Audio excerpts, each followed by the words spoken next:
ಕೋಲಾರ ಜಿಲ್ಲೆಯ ಶ್ರೀನಿವಾಸಪುರ ತಾಲೂಕಿನ ಕರಿಪಲ್ಲಿ ಗ್ರಾಮದಲ್ಲಿ ಜಮೀನಿನ ವಿವಾದಕ್ಕೆ ಸಂಬಂಧಿಸಿ ಪ್ರಶ್ನೆ ಮಾಡಿದ ಮಹಿಳೆಯ ಮೇಲೆ ಜಾತಿ ನಿಂದನೆ ಮಾಡಿ ಮಾರಣಾಂತಿಕವಾಗಿ ಹಲ್ಲೆ ಮಾಡಿರುವ ಗಂಭೀರ ಆರೋಪ ಕೇಳಿಬಂದಿದೆ. ಹಲ್ಲೆಗೊಳಗಾದ ಮಹಿಳೆ ಯಲ್ಲಮ್ಮ ಅವರು ಶ್ರೀನಿವಾಸಪುರ ಪಟ್ಟಣದ ಸರ್ಕಾರಿ ಸಾರ್ವಜನಿಕ ಆಸ್ಪತ್ರೆಗೆ ದಾಖಲಾಗಿ ಚಿಕಿತ್ಸೆ ಪಡೆದಿದ್ದಾರೆ.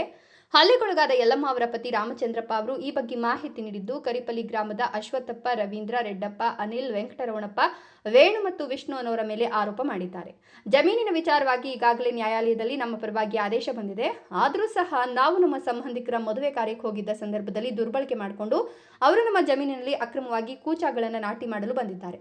ನಮ್ಮ ಪತ್ನಿ ಯಲ್ಲಮ್ಮ ಇದನ್ನು ಪ್ರಶ್ನಿಸಿದಾಗ ಅವರು ಜಾತಿ ನಿಂದನೆ ಮಾಡಿ ಮಾರಣಾಂತಿಕವಾಗಿ ಹಲ್ಲೆ ಮಾಡಿ ಕೊಲ್ಲಲು ಪ್ರಯತ್ನಿಸಿದ್ದಾರೆ ಅಂತ ರಾಮಚಂದ್ರಪ್ಪ ಆರೋಪಿಸಿದ್ದಾರೆ.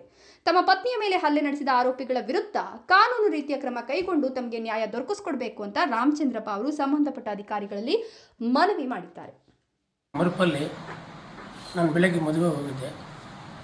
ನಮ್ಮ ಜಮೀನಿಗೆ ಬೇರೆಯವರು ಅಶ್ವತ್ಥಪ್ಪ ಅಂತ ಅವ್ರ ಕುಟುಂಬದವರೆಲ್ಲ ಹೋಗಿ ಕುಸ ಉಳ್ತಾ ಇದ್ದಾರಂತೆ.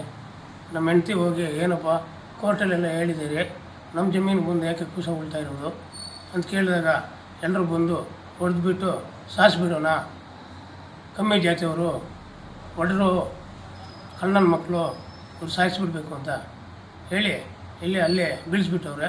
ನಾನು ಬೆಳಗ್ಗೆ ಮದುವೆಗೆ ಹೋಗಿದ್ದೆ. ನಮ್ಮ ಮಗನು ಬೆಳಗ್ಗೆ ಸಾಯಿಸ್ಬಿಡ್ತಾರೆ ಅಂತ ಹಾಕ್ಕೊಂಡು ಪೊಲೀಸಿಗೆ ಹೋಗ್ಬೇಕಾಗಿತ್ತು. ಅಲ್ಲಿಂದ ಹಾಸ್ಪಿಟ್ಲಲ್ಲಿ ತೋರಿಸೋಣ ಅಂತ ಇದು ಹಾಕೊಂಡು ಬಂದಿದ್ದಾರೆ. ಕೋರ್ಟಲ್ಲಿ ಬಂದದು ಅದು ನಮ್ಮದಲ್ಲ ಅವ್ರದ್ದೇ ಅಂತ ಅಲ್ಲಿ ಹೇಳಿದ್ದಾರೆ. ಅಲ್ಲಿ ಹೇಳಿ ಕೂಡ ದೌರ್ಜನ್ಯವಾಗಿ ಬಂದು ನಮ್ಮನ್ನು ಸಾಯಿಸಬೇಕು ಅಂತ ಈ ಥರ ಮಾಡ್ತಾಯಿದ್ದೆ.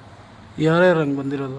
ಅಶ್ವತ್ಥಪ್ಪ ಮಗ ರವೀಂದ್ರ, ಅಶ್ವತ್ಥಪ್ಪ ತಮ್ಮ ರೆಡ್ಡಪ್ಪನ ಮಗ ಅನಿಲ್, ವೆಂಕಟರಮಣಪ್ಪ ಮಗ ವಿಷ್ಣು, ವೇಣು 7 ಜನ ಬಂದು ಹೆಂಗಂದರೆ ಹಿಂಗೆ ಹೊಡೆದ್ಬಿಟ್ಟು ಅಲ್ಲೇ ಮತಿ ಇಲ್ದಿದ್ರೆ ಬಿದ್ದೋಗಿತ್ತು.